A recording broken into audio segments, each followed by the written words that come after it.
ગુજરાતમાં છેલ્લા કેટલાય સમયથી ડોંગી ભુવાઓનું બજાર ગરમ છે, એટલે કે દિવસે ને દિવસે લોકોને ઠગતા આવા ભુવાઓ બેફામ બન્યા છે। અંધશ્રદ્ધા વિરોધી કાયદો પણ સરકાર લાવે છે, પરંતુ આ ભુવાઓ તો લોકોની આસ્થા અને શ્રદ્ધાના નામે ચેરી ખાય છે। હવે તો હદ થઈ ગઈ।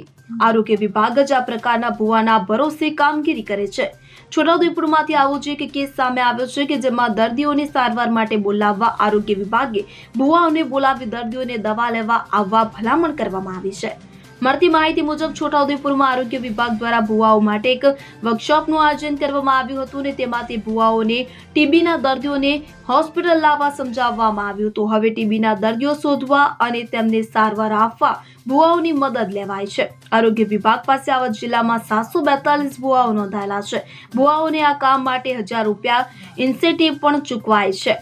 નિરક્ષર લોકો બળવા ભુવા ઉપર વધારે ભરોસો રાખતા હોવાથી આમ કરવામાં આવે છે, આવું આરોગ્ય અધિકારીનું કહેવું છે। છોટાઉદેપુર જિલ્લાની અંદર જે બળવા ભુવાની કામગીરી કરતા હોય છે, તો એવા વ્યક્તિઓની અમે એક વર્કશોપ કર્યો હતો। ટીબીના રોગ વિશે માહિતી આપવામાં આવી હતી અને ટીબીના રોગથી ગ્રસિત કોઈ વ્યક્તિ એમની પાસે આવતું હોય અથવા કોઈ દર્દીઓ આવતા હોય તો એવા લોકોને નજીકના આરોગ્ય કેન્દ્રમાં જો ટીબીના શંકાસ્પદ લક્ષણો હોય તો એ નજીકના આરોગ્ય કેન્દ્રમાં એમની ગળફાની તપાસ થાય અને એમની દવા કરવાની થાય તો એ દવા એ લોકો જો પોતે ગળાવવા માટે તૈયાર હોય તો એમને ડોટ પ્રોડક્ટ તરીકે પણ અમે વર્કશોપ કરીને સમજૂતી કરેલી છે, સમજ આપેલી છે। અને એ લોકોનો વર્કશોપ કર્યા પછી ઘણીવાર એવા બળવા ભુવા પોતે પણ આ દવા ખાઈને સાજા થયેલા છે, તો એમને પોતાને ખ્યાલ આવે છે કે ભાઈ ના એમને દવાથી સાજા ટીબીથી મુક્ત થઈ શકાય છે।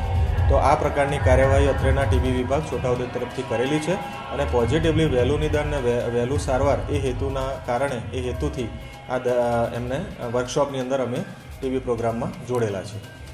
Bureau report CN24 news. હવે જુઓ દેશ દુનિયાની તમામ ખબરો તમારી આંગળીના ટેરવે। ઉઠાવો મોબાઈલ અને Google Play Store પરથી ડાઉનલોડ કરો અમારી CN24 ન્યૂઝ મોબાઈલ એપ।